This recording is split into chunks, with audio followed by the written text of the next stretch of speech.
ओम श्री गणेशाय नमः। मित्रों, आज इस वीडियो के माध्यम से हम बात करेंगे विश्वामित्र का राजा दशरथ से राम लक्ष्मण को मांगना हुआ ताड़का वध। इस पे चर्चा करने वाले हैं मित्रों, और बिना देरी के हम शुरू करते हैं।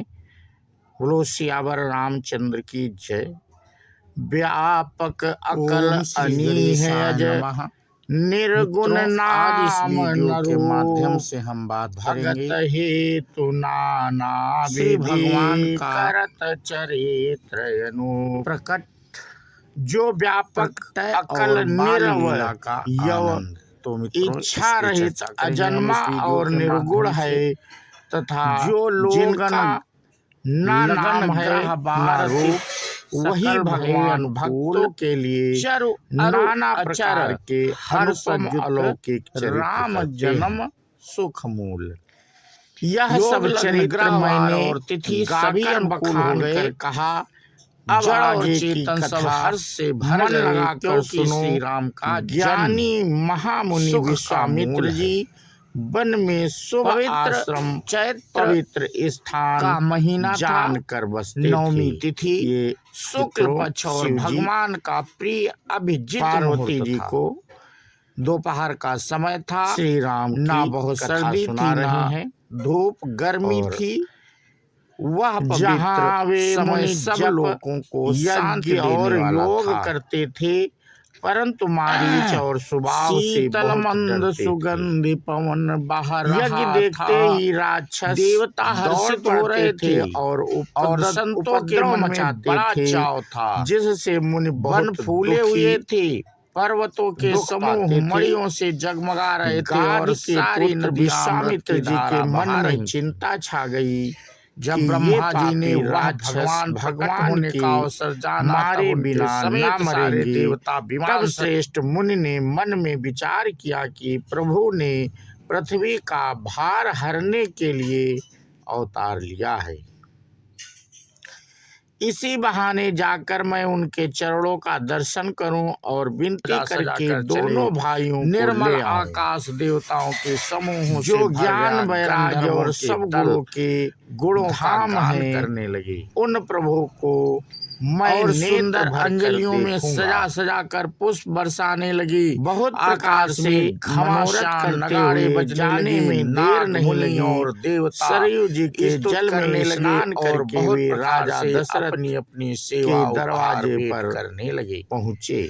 देवताओं के समूह विनती दशरथ ने करके अपने मुनि का आना सुना रहे थे, तब वे ब्राह्मणों को शांति देने वाले जगदाध को साथ लेकर मिलने गए। दीनों पर दया करने वाले कौशल्या जी के हितकारी कृपा लाकर प्रभु प्रकट हुए। मुनियों के मन को हरने वाले उनके चरणों को धोकर रूप का विचार पूजा की और कहा, मेरे समान धन्य में आनंद देने वाला नहीं है। के समान श्याम शरीर अनेक प्रकार की भुजाओं में भोजन करवाए, जिससे श्रेष्ठ मुनि ने अपने हृदय में बहुत माला पहने थे। बड़े बड़े नेत्र राजा ने चारों पुत्रों को मुनि के चरणों पर डाल दिया, उनसे प्रणाम कराया।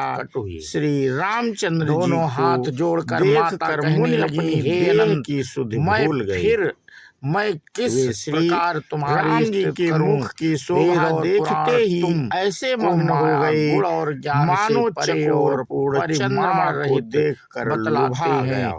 श्रुतियां और संत जन राजा ने और मन में हर्षित होकर ये वचन कहकर हे मुनि गान करते इस प्रकार कृपा वही भक्तों आपने कभी नहीं लक्ष्मी पति आज किस कारण से आपका शुभागमन हुआ, कहिए। वेद कहते हैं कि तुम्हारे प्रत्येक रोम में माया के रचे हुए अनेकों। मुनि ने कहा, हे राजन, राक्षसों के समूह मुझे बहुत सताते हैं, इसलिए मैं तुमसे कुछ मांगने आया हूँ। छोटे भाई सहित श्री रघुनाथ जी को मुझे दो। राक्षसों के मारे जाने पर मैं तुम मेरे गर्भ सुरक्षित हो जाऊंगा। इस हंसी की बात सुन राजन प्रसन्न मनने पर धीर विवेकी पुरुषों की बुद्धि भी और अज्ञान छोड़ नहीं रहती। हे स्वामी हो जाती है। इससे तुमको जब धर्म और ज्ञान उत्पन्न प्राप्त होगी मुस्कुराए और इनका परम कल्याण करना चाहते हैं।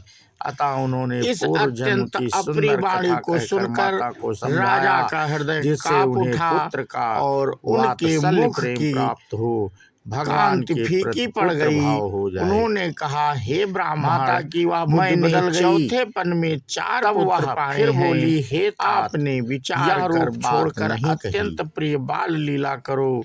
हे मुनि, सुख परम अनुपम होगा। आप पृथ्वी का यह वचन सुनकर और खजाना मांग लीजिए। भगवान ने मैं आज बड़े हर्ष के साथ अपना सर्वस्व देना शुरू कर दिया। देह और प्राण से कहते हैं प्यारा कुछ भी नहीं होता। चरित्र का गान करते हैं वे हरि का पद पाते हैं और फिर संसार रूपी सभी पुत्र मुझे प्राणों के समान प्यारे हैं। ब्राह्मण गोदेवता प्रभु और संतों के लिए भगवान ने मनुष्य भी देते नहीं बनता। अज्ञानमयी मलिन अत्यंत डरावनी और क्रूर राक्षस और कहाँ बाहरी तथा अवस्था इंद्रियों से परे हैं। सुकुमार मेरे दिव्य शरीर अपनी इच्छा से ही बना है। किसी प्रेम रस में सनी हुई राजा की वाणी सुनकर ज्ञानी मुनि विश्वामित्र जी ने हृदय में बड़ा बच्चे के रोने की बहुत ही प्यारी वशिष्ठ जी ने सब रानियां राजा को बहुत प्रकार से समझाया। जिससे राजा का संदेह तहाँ दौड़ी सारे पुरवासी आनंद में मग्न हो गए। राजा ने बड़े ही आदर से दोनों पुत्रों को बुलाया जन्म और हृदय से लगा मानो बहुत प्रकार से उन्हें शिक्षा दी। फिर कहा, हे नाथ, ये दोनों पुत्र मेरे प्राण हैं। हे मुनि, अब आप ही इनके पिता हैं, दूसरा कोई नहीं। राजा ने बहुत प्रकार से आशीर्वाद देकर पुत्रों को प्रेम ऋषि के हवाले कर दिया। आनंद में फिर प्रभु माता के महल में देकर और उनके चरणों में सिर नवाकर चले। वे उठना चाहते हैं। पुरुषों में सिंह जिनका नाम सुनने से ही राम लक्ष्मण वही प्रभु भय हराए हैं। यह प्रसन्न होकर राजा दशरथ का मन परम आनंद से समुद्र धीर बुद्धियों ने बाजे संपूर्ण वालों को बुलाकर कहा कि बाजा बजाओ। गुरु वशिष्ठ जी के पास भगवान के लाल नेत्र हैं, ब्राह्मणों चौड़ी छाती और विशाल भुजाएं हैं। उन्होंने नील कमल और कमाल का जो वृक्ष की तरह श्याम शरीर है, जिसके कमर में पीतांबर पहने और सुंदर तरकस राजा ने दोनों हाथों में क्रमशः करके सुंदर धनुष और बाण जात कर्म संस्कार आज श्याम और गौर वर्ण के दोनों भाई परम सुंदर हैं।